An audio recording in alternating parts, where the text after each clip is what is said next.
And he looked at me and said, "Dave, you as a captain can't say that."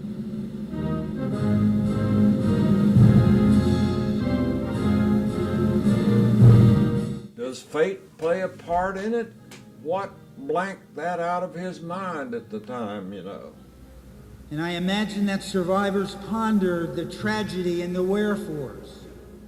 So he got off the helicopter and climbed up the hill and said, "Dave, there were no survivors."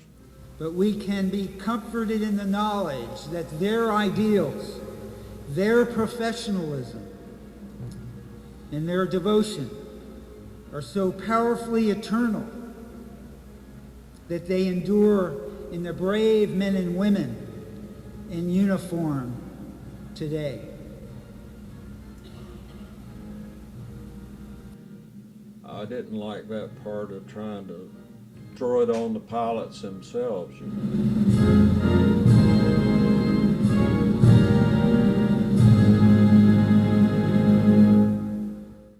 While I was there in France, one of our mission was in support of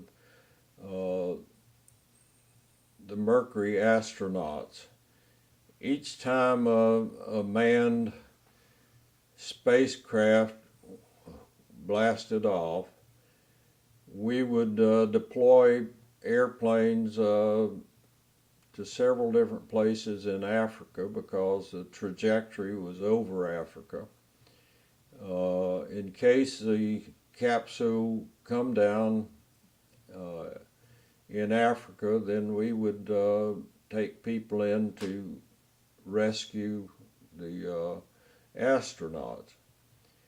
So our airplanes would carry pararescue guys out of the Air Rescue Service. We would carry little helicopters and flight surgeons.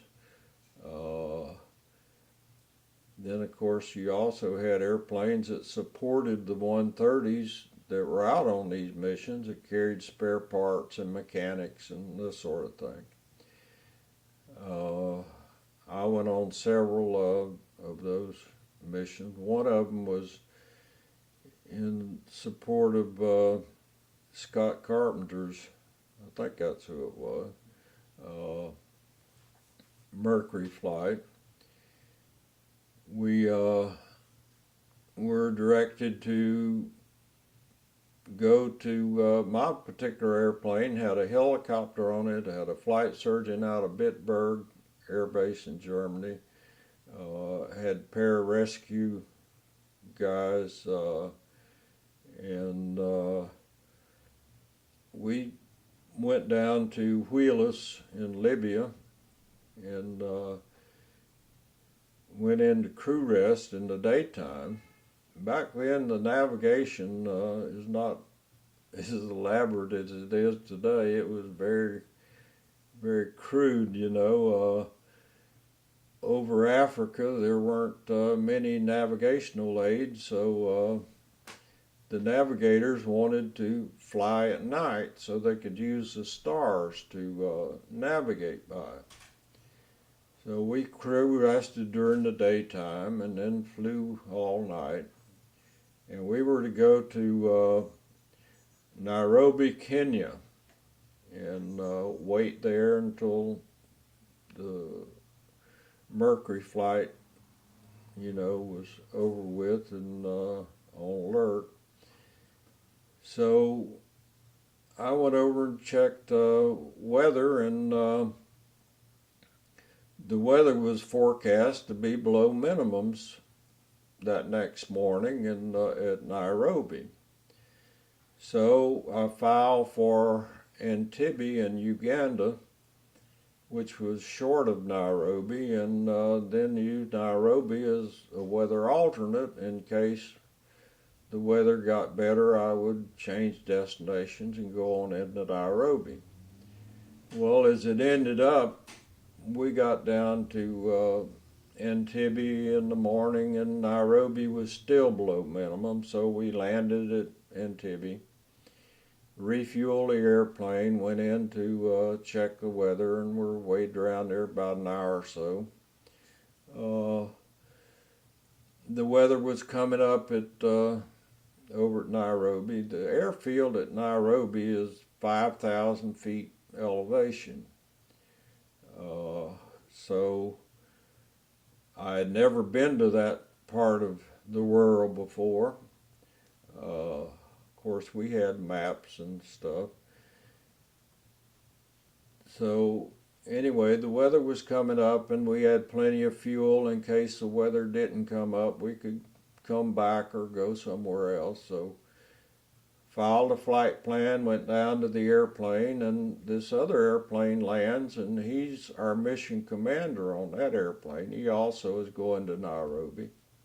I'd talked to them back at Wheelers.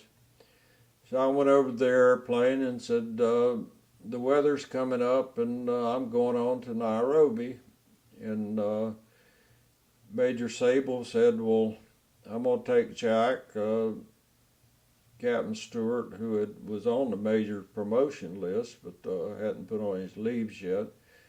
Said, Jack's going to be the mission commander the next mission. I'm going to take him over and introduce him to the airport manager and stuff while we're here. And I said, fine. He said, there'll be a bus, and hold the bus for us. We'll be along shortly. It's okay. So we take off and file for Nairobi, flying along, and we get clearance to a radio beacon, which the call sign is GG, Golf, Golf. We were cleared to Golf, Golf beacon at flight level 95, which is 9,500 feet. At 9,500 feet, we were in the clouds. The navigator had pulled out the coordinates of Golf, Golf, looked them up, plotted them on his map, and he said, this beacon sits on a 7,000-foot hill, about 7 miles from north of the airfield at Nairobi. So I said, okay, make sure we don't get too low. And before we arrived, we were down at 95, and before we arrived at Golf, Golf, we were picked up on radar. They gave us a radar vector heading to the outer marker for the ILS, Instrument Landing System, and to descend to 6,000 feet. So we went ahead and made our descent. Before we reached the outer marker, we were out of the clouds, and we could see, and we just made a straight-in approach, went on in, uneventful approach and landing. We were waiting on about 45 minutes, waiting on the other crew, and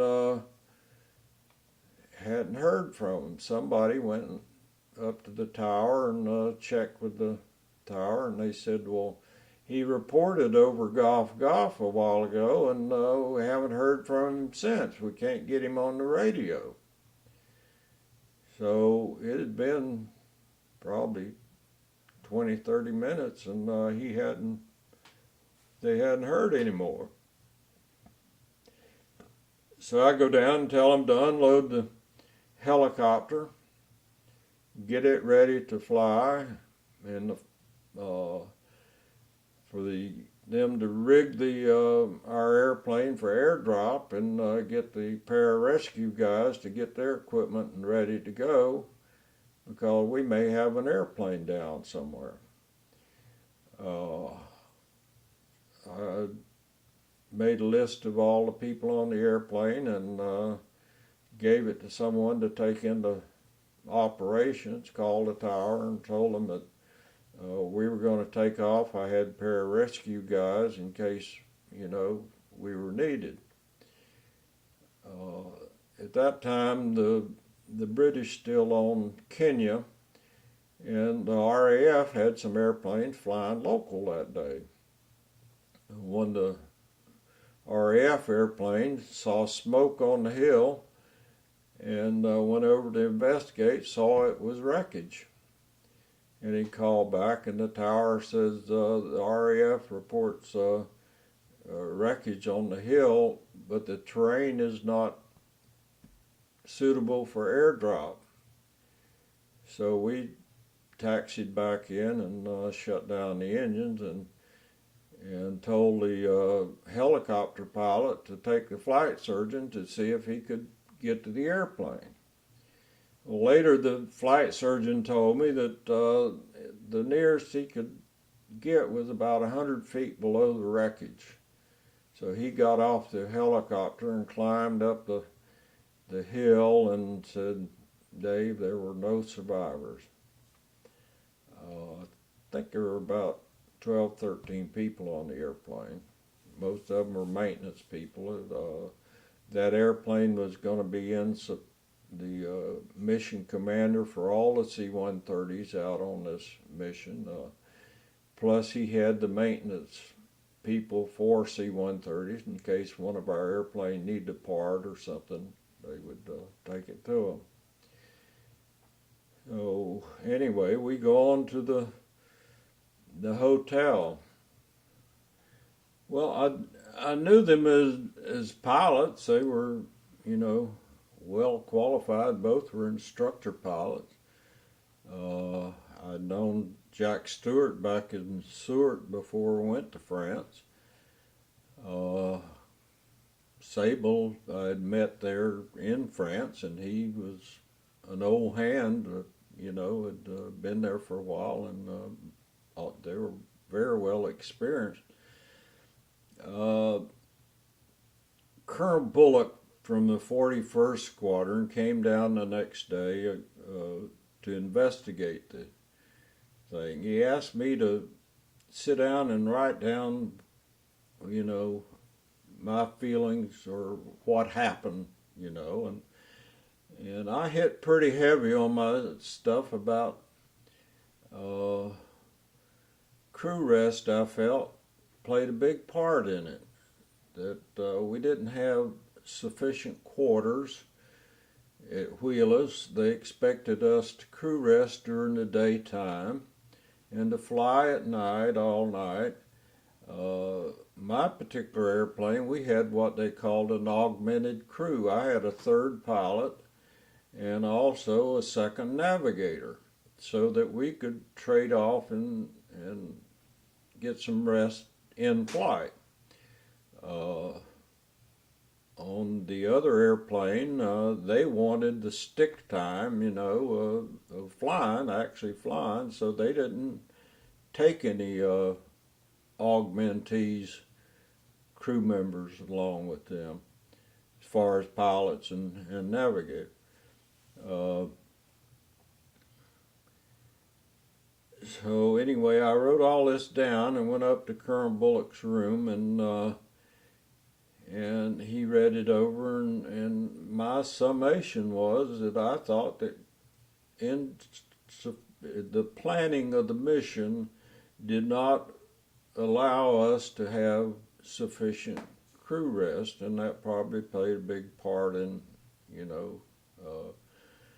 the accident. And he looked at me and said, "Dave, you as a captain can't say that." He said, "I can as a colonel and investigator if that's what I determine, but I don't think you should say that." So I said, "Okay, Colonel." I ripped off the bottom paragraph and said, "Okay, here's my feeling." He said, "Thank you." After we got back to Evreux later, they had a big briefing of all of the pilots and stuff, of the accident investigation. The summation was that insufficient crew rest played a major part, and I didn't like his wording in that he said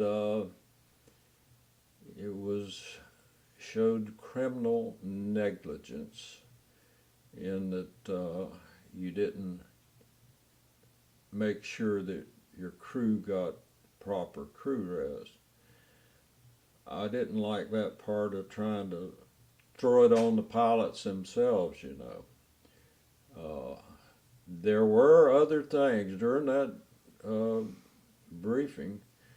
In fact, one of the approach charts used for instrument letdowns depicted a Golf beacon being between the outer and inner marker or middle marker on the ILS, which was about 7 miles from where it actually was. If, I don't know, if they were using that chart for their letdown up in the display, they may have thought that they were over the outer marker, and when they first arrived over the thing, they reported, you know, over Golf and right-hand turn entering a holding pattern. At the same time, a civilian airliner reported on a different frequency, and the tower answered the civilian airliner. Later on, during the investigation, they split the two frequencies apart where you could hear him and then time the time from his first report over until he reported again. He again said 45 seconds later, over Golf, request further clearance. Or over Golf and right-hand holding pattern, request further clearance. And the tower heard that. They replied back, you're cleared direct to the outer marker, descend to 6,000 feet. At 45 seconds, he would be still in a right-hand turn over the beacon. If he thought that he was over the outer marker and had to get down real quick, he just continued down to 6,000 feet, headed to that same beacon instead of setting up the outer marker, which was off to the right out here 7 miles. Anyway, no way of really knowing, but talking to other pilots, Frank Sable had been down there on several missions in Nairobi. One of the procedures was that every couple of days you would go out and, weather permitting, fly local to keep the airplanes limbered up and ready to go in case the capsule came down. You had to go rescue the guy. Other pilots and crew members that had flown with Sable down there on these visual flight days said they flew over Golf, and Frank pointed to the beacon and said, there's Golf sitting on that hill down there. I don't know. Well, if he Does fate play a part in it? What blanked that out of his mind at the time, you know? That, of course, I don't know. But doesn't that rule out the idea that he might have had the wrong chart, or would the navigator not? Huh? If he knew Golf was on that hill, and you said that they said there's a possibility that he had the wrong chart that said that Golf was inside the. Yeah, he might have thought they had moved it or something. I don't know. Yeah, we'll never know. I think fate has something to do with it. If it's your time to go, you're going to go. On that particular mission, a loadmaster that was on my crew also was manifested on the other crew. I don't know. He was from the 5th Aeroport Squadron, and which was an augmentee to the squadrons. Sable's airplane was from the 40th Squadron. I was from the 39th, and 5th Airport would send loadmasters along to augment the crews. This particular guy's name ends up on both crew lists. Did fate have something to do with that? That he ended up on my airplane instead of the other airplane? I don't know. Or maybe just typographical error, you know. But Lord,